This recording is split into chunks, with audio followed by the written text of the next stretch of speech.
IF transformers so I can replace those old mica caps in them.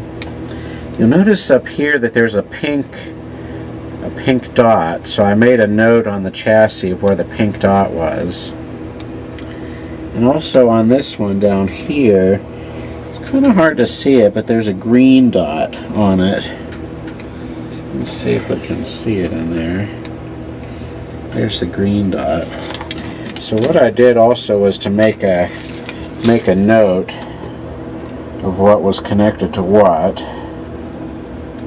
Never hurts to have some documentation, because it can be very difficult to put this back together if you don't remember what goes to what.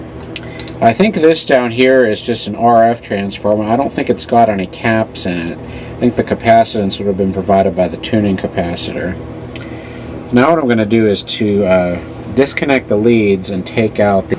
Now I cut some of those wires, and I think I can unsolder the last two. I'm going to see if I can unsolder this bottom one here.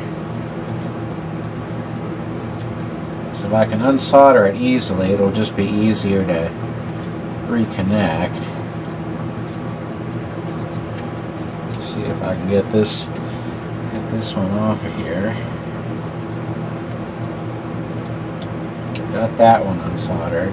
And then I'm going to unsolder this resistor here. I'm just going to unsolder one end of it so that I can, because you only need to undo one end for us to remove the IF can.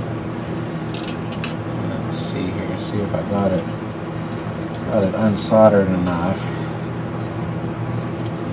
Okay. Now I should be able to remove the IF can. I'm going to just straighten out this resistor here. Now in order to remove it, what I'm going to have to do is to loosen the clamps on it. So I'm going to remove these tubes here. And you'll notice that there are two clamps on here. I'm going to remove this clip on that side. I'm going to remove the other side.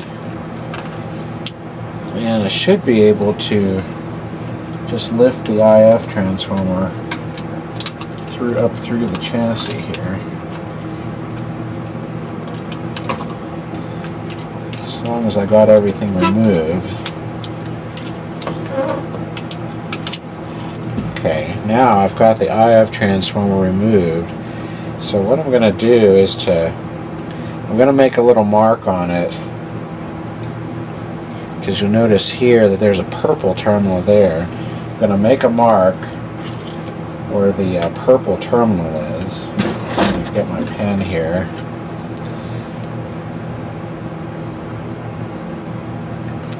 And then I'm going to just pry off this can so we can check out the capacitors. Now we've got the IF transformer apart. These things are just a royal pain to deal with. You see down here there's some mica wafers and some contacts which form a capacitor in the bottom of this. And you'll notice this actually has 6 terminals on it. 2 of the terminals actually serve as an RF filter. There's some additional caps in this unit made up with the same little metal contact fingers between mica. So what we're going to have to do is to reconstruct that particular circuit outside of the IF can. The goal is going to be to drill this rivet out without destroying the plastic. And 50 or 60-year-old plastic can just be really brittle and difficult to work with. I did one of these on a Motorola, and the plastic actually ended up fracturing, and it was a real difficult thing to reconstruct it. So hopefully I can drill this without destroying it. I'll try and drill slowly, use a variable speed drill. But these kind of IF cans, these smaller type cans, they really kind of make me cringe when I see them in an early 50s radio, because more often than not they end up being bad.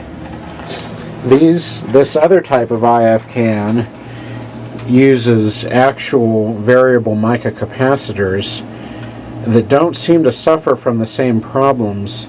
These larger types seem to be a lot more resilient over time to not degrading. Because what ends up happening is that I think somehow silver or some kind of metallic deposits end up building up on the mica, and they end up creating leakage. They end up creating like a short circuit through the mica somehow. The mica ends up being partially conductive due to migration of silver somehow, and you end up with a partial short through the IF circuit, and it just ends up not working. So now I'm gonna clamp down the camera on the tripod and see if I can drill this rivet out so that we can get rid of the old mica wafers in there. Okay, now I've got the IF transformer clamped in a pair of vice grips here. Let's see if I can focus in on it here. So if this thing manages to self-destruct, well, we hope it won't. I'm going to try drilling very slowly, see if I can do this with a minimum of damage to it.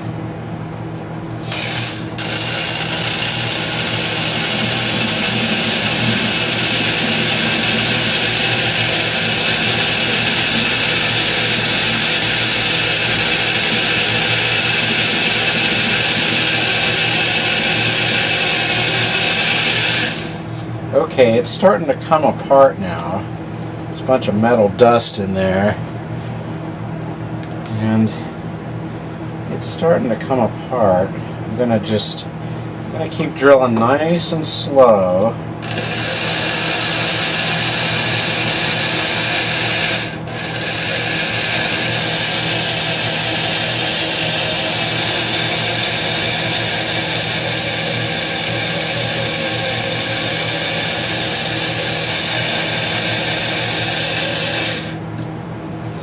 Okay. Let's see if maybe I can. I don't know. It's still not quite there yet. I don't want it to end up cracking the plastic base though. Okay, there we go. So now here's the rivet. And now I've got the plastic base apart, and you'll notice, let's see if it'll focus in on it here, you'll notice that the rivet can now be removed out of the top.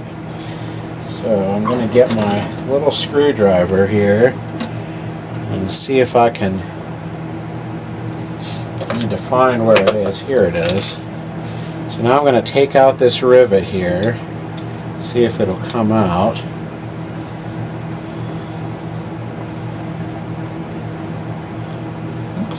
Okay, it's starting to, maybe I'll get the needle nose in there. I'm going to get the needle nose in there and see if I can pull the rivet out.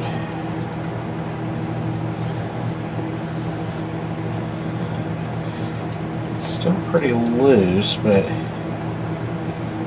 going to try and pull it apart here. Okay, here we go. Now we've got it apart, and we can see what the mica sheets look like in there.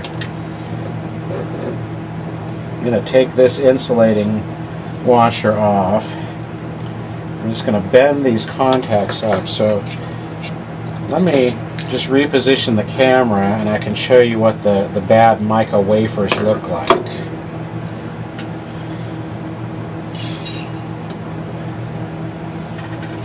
Now that we've got it apart, here are the mica wafers, and I think that these mica sheets have a thin coating of silver on them, and it ends up developing a leakage path through there. Be careful of these very fine wires. I broke one of them on the last one of these I did, and I had to resolder in it, and it was difficult. So what I'm going to do now is to pull the mica out of there. Now I've got all the old bad mica out of there. What I need to do now is to trim these contacts up so that they don't end up shorting across each other. Because the way it forms the capacitor is by having an upper plate and a lower plate with a sheet of mica in between them. But when you take the mica out, you lose the insulation. So very carefully, I'm going to trim these with needle nose so I don't end up breaking the connection to the coil wires. I'm going to trim all these and then just bend them back so that they don't end up shorting.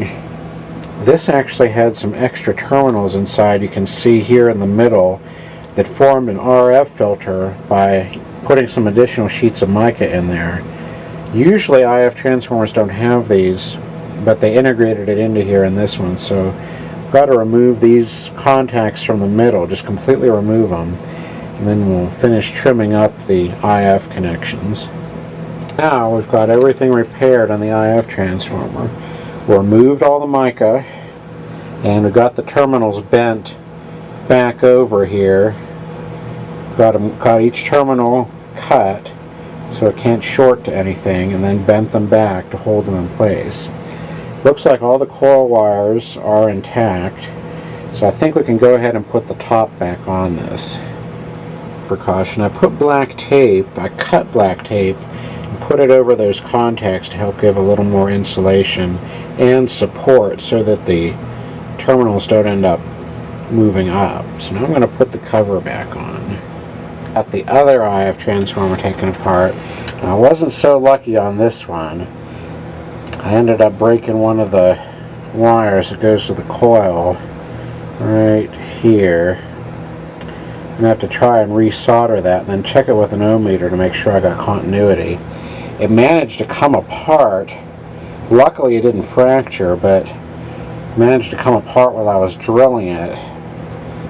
So I'm going to have to do a splice job on that. I'm going to have to get a file and file the epoxy off, or the enamel off the wire, so I can do a solder joint. So I'm going to have to repair that, and then, but at least I did get the mica, did get the rivet off so I can take the mica out. Tabs up so I could get these microscopic little wires soldered to the terminals, and I did an ohm meter check and it looks like I've got continuity through both the coils, so I think I should be okay. These wires are just so fine. This isn't my favorite part of repairing these radios, but luckily I think everything's going to work out on these IF cans. So I'll go ahead and put it back together. I may put a little bit of black tape around there for some extra insulation. I also just put a little bit of super glue on there to help hold those terminals in. The only thing I got to watch out for is that I don't turn this one down too far and end up causing a short there by hitting that terminal. So I'll just have to watch out for that when adjusting it. Now I've finally got it all put back together. I guess I skipped some of the steps of soldering the caps on, but I thought, well, it would just be more efficient to show you the final results. These are 100 picofarad silver mica caps, and 100 picofarad works good for AM circuits, but if you're doing this on FM circuits where the frequencies are higher, you can use 22 picofarad and it'll work pretty good. What I had to do was to replicate the RF filter circuit, which was originally built into the cap using mica. So I just saw what the circuit was like here. You can see right there, there's two caps with a resistor between them. And this works just like the filter circuit in a power line in a DC filter, or a power supply filter, except it filters out RF.